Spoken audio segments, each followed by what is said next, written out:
नमस्कार दोस्तों, स्वागत है आपका वीर हनुमान चैनल में।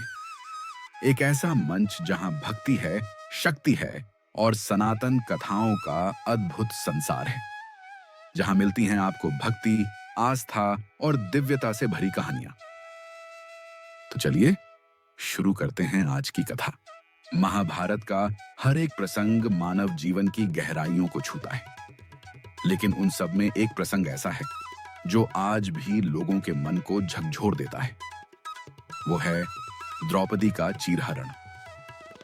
धर्म, अधर्म, नीति और लज्जा की परीक्षा का वो क्षण जब पांचाल राज की पुत्री, महाराज द्रुपद की कन्या, पांचों पांडवों की धर्मपत्नी सभा में अपमानित की जा रही थी। और उस समय जब सारा धर्म मौन था, तब कोई था जो अदृश्य था, लेकिन उसकी शक्ति हर कण में उपस्थित थी। वो थे वीर हनुमान। द्रौपदी का चीरहरण केवल एक स्त्री के वस्त्र हरण का विषय नहीं था। यह संपूर्ण धर्म के वस्त्र उतरने का समय था। और यही वह समय था जब भगवान श्री कृष्ण ने स्वयं चीर बढ़ाकर धर्म की रक्षा की। किंतु क्या आपने कभी सोचा है, उस चीरहरण के क्षणों में और कौन कौन उपस्थित था? और क्या केवल कृष्ण ही थे जो द्रौपदी की रक्षा कर रहे थे? क्या वहां कोई और भी अदृश्य रूप से उपस्थित था जो उस घड़ी में अधर्म के विरुद्ध खड़ा था? इस रहस्य पर पर्दा उठता है एक अत्यंत प्राचीन कथा में, जिसे महर्षियों ने छुपाकर रखा और जिसे केवल वही समझ सकता है जो भक्ति और श्रद्धा से युक्त हो। पांडव जब वनवास में थे, तब एक दिन भीम ने श्री राम के परम भक्त हनुमान जी की खोज में जाना चाहा। वह सोचते थे कि हनुमान जी केवल पौराणिक कथा हैं, लेकिन उन्होंने भीम को दर्शन दिए और एक गूढ़ संवाद हुआ, जिसमें भीम ने कहा, हे पवन पुत्र, आप त्रेता युग में श्री राम के सेवक थे और मैं द्वापर में उन्हीं श्री हरि के रूप श्री कृष्ण के साथ हूं। क्या आपने महाभारत में भी कोई भूमिका निभाई? हनुमान जी मुस्कुराए, हे वीर, यद्यपि मैं श्री कृष्ण के रूप में अपने प्रभु के स्वरूप को जानता हूं, किंतु मेरा कर्तव्य सदैव सेवा का रहा है। और सेवा का अवसर यदि धर्म की रक्षा में मिले तो मैं पीछे नहीं हटता। भीम ने आग्रह किया, कृपया मुझे बताइए कि आपने महाभारत में कहां सेवा दी? हनुमान जी ने गहरी सांस ली और कहा, जब द्रौपदी को सभा में खींचा गया, जब दुकोसु शासन ने उसे अपमानित करने का कुत्सित प्रयास किया, जब सारे महारथी मौन थे, जब धर्मराज युधिष्ठिर मौन थे और जब कृष्ण दूर द्वारका में थे, तब मैं वहां था, अदृश्य रूप में, परंतु पूरी शक्ति के साथ। भीम ने पूछा, कैसे?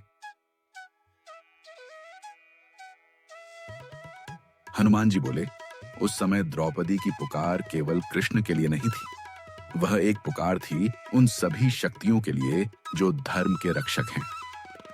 श्री कृष्ण ने चीर बढ़ाया, यह सत्य है, लेकिन वह चीर केवल उनकी शक्ति से नहीं आया। वह चीर मेरे वायु रूप से भी फैला।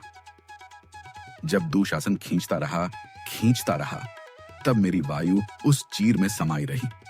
मैं उस वस्त्र को उड़ा उड़ाकर इतना बड़ा करता गया कि दुशासन थक गया। भीम चौंक गए, तो क्या आप भी उस समय द्रौपदी के रक्षक बने? हनुमान बोले, धर्म की रक्षा के लिए सेवा किसी एक की नहीं होती। प्रभु श्री कृष्ण की इच्छा से कई शक्तियां एक साथ कार्य करती हैं। मैं उनकी आज्ञा से अदृश्य रूप में वहां था। जैसे त्रेता युग में मैंने लंका जलाई, वैसे ही द्वापर में मैंने लज्जा की रक्षा की। अब यदि हम सभा का दृश्य देखें तो उसकी कल्पना भी भयावह है। धृतराष्ट्र की सभा में सभी राजा, ऋषि, सेनापति और ज्ञानी पुरुष बैठे थे। भीष्म, द्रोण, कृपाचार्य जैसे महारथी वहां थे, लेकिन किसी की भी दृष्टि में इतनी शक्ति नहीं थी कि वे द्रौपदी को अपमानित होने से रोक सके। कौरवों का अहंकार आसमान छू रहा था। दुर्योधन की दृष्टि में और दुख शासन के हाथों में केवल एक उद्देश्य था, द्रौपदी को नीचा दिखाना, जब द्रौपदी को खींचा गया, उसकी आंखों में केवल एक ही आशा थी, गोविंद। वह बार बार कहती रही, हे कृष्ण, हे गोपाल, हे मधुसूदन, मेरी लाज बचाइए। और उसी समय श्री कृष्ण ने अपनी योग माया से उस चीर को अक्षय कर दिया। लेकिन उस चीर को फैलाने के लिए केवल एक योग नहीं, बल भी चाहिए था। और वह बल था पवन का, वायु का। और वही वायु स्वरूप हनुमान जी थे जो वहां मौजूद थे। मुमता है दो। शासन बार बार खींचता रहा, लेकिन वस्त्र कभी खत्म नहीं हुआ। जितना खींचता उतना ही वस्त्र और निकलता जाता। द्रौपदी की आंखों में अब एक अजीब सी शांति थी। उसके चारों ओर चीर लहराने लगा, जैसे वायु उसके चारों ओर रक्षा कवच बना रही हो। वो वायु जिसमें हनुमान जी की अदृश्य उपस्थिति थी। किसी को नहीं दिखे, पर हर खींचे गए वस्त्र के साथ हनुमान जी की ऊर्जा जुड़ी थी। दो। शासन थक कर बैठ गया। द्रौपदी का चीर अक्षय बना रहा। सभा मौन थी, जैसे हर कोई भयभीत था उस दिव्यता से जो वहां प्रकट हो रही थी। कुछ ने कहा, यह कृष्ण की माया है। कुछ ने सोचा, यह द्रौपदी का तप है। लेकिन कोई यह नहीं जान पाया कि उस अदृश्य सेवा में हनुमान जी की भी एक अटूट भूमिका थी।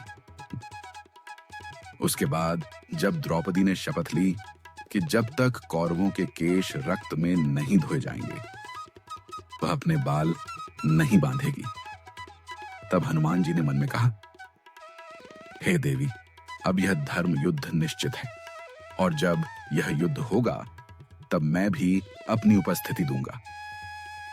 फिर चाहे अर्जुन के रथ की ध्वजा पर ही क्यों न सही, पर मैं सदा उसके पीछे रहूंगा, मार्गदर्शन और रक्षा करता रहूंगा।